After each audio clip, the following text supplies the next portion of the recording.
পৃথিবীর এমন অনেক দেশ রয়েছে যেখানকার নেতারা নিজেদের ব্যক্তিগত উদ্দেশ্য সফল করার জন্য দেশের মানুষদের সম্পূর্ণ বাইরের জগৎ থেকে আলাদা করেছে। নর্থ কোরিয়া ঠিক এমনই একটি দেশ যা দেখে এটিকে এই পৃথিবীর অংশই মনে হবে না। ওখানকার প্রেসিডেন্ট কিম জং উন এমনভাবে রাজ্য চালনা করেন যেন তিনি ওখানকার ঈশ্বর। চলুন জেনে নেই নর্থ কোরিয়ার এমন কিছু তথ্য।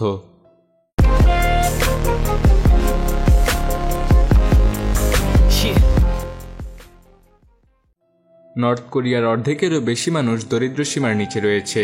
যেখানে নর্থ কোরিয়ার জনসংখ্যা 2.5 কোটি, সেখানে দেখা যায় তাদের পরিবার প্রতি গড় আয় মাত্র $1500। বেশিরভাগ মানুষই চিকিৎসা সেবা ও পানি সরবরাহের মতো প্রাথমিক সুবিধা থেকে বঞ্চিত। নর্থ কোরিয়ার মানুষের প্রধান আয়ের উৎস চাষাবাদ, তবে সেখানকার জমি এতই অনুর্বর যে সারের জন্য মানুষ নিজেদের মল ব্যবহার করে থাকে। নর্থ কোরিয়াতে আপনার কাছে কোরআন কিংবা বাইবেল পাওয়া গেলে আপনার নিশ্চিত জেলে যেতে হবে। আইফোন, জিন্স, কন্ডম, কোকাকোলা, কাউকে ব্যঙ্গ করা আর 15টি অনুমোদিত হেয়ারস্টাইল ছাড়া অন্য কোনো হেয়ারস্টাইলে সেখানে যাওয়া বারণ।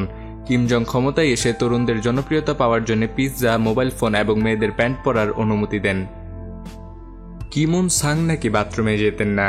তিনি বেঁচে থাকতে নর্থ কোরিয়ার সবচেয়ে বড় কুসংস্কারগুলো তাকে নিয়েই ছিল। তিনি যখন জন্মগ্রহণ করেন তখন নাকি আকাশে নতুন এক তারারও জন্ম হয়েছিল। তিনি নাকি চিন্তা দিয়েই আবহাওয়া পরিবর্তন করতে পারতেন। নর্থ কোরিয়ার সময় শুরু হয়েছে 1892 সালে কিম উন সাং এর জন্মের পর। 1948 সালে ক্ষমতায় আসার পর তিনি একনায়কতন্ত্র চালু করেন। তাই নর্থ কোরিয়ায় এখন চলছে 107তম সাল। একনায়কতন্ত্র চালানোর জন্যই বর্তমান প্রেসিডেন্ট কিম জং উনও ইন্টারনেটের কোনো হদিসই রাখেননি নর্থ কোরিয়াতে। তাদের নিজস্ব ইন্টারনেট আছে যেখানে মাত্র 28টি ওয়েবসাইট আর 1024টি অনুমোদিত আইপি অ্যাড্রেস রয়েছে। নর্থ কোরিয়া থেকে পালিয়ে আসা একজনের জবানবন্দি অনুযায়ী কিম জং উন ও তার পিতা নাকি একদল নারী তাদের যৌনদাসী হিসেবে রাখেন, যাদেরকে প্লেজার স্কোয়াড বা আনন্দ বাহিনী নামে ডাকা হয়। এই বাহিনীতে নাকি প্রায় 200 রমণী আছে। তাদের নাকি 25 বছর হওয়া পর্যন্ত শরীর মাসাজ করা থেকে শুরু করে যৌন চাহিদা পূরণ করা পর্যন্ত কিম জং উন যাই চান তাই করতে হয়। নর্থ কোরিয়া পৃথিবীর একমাত্র দেশ যা একজন মৃত মানুষ দ্বারা পরিচালিত হয়।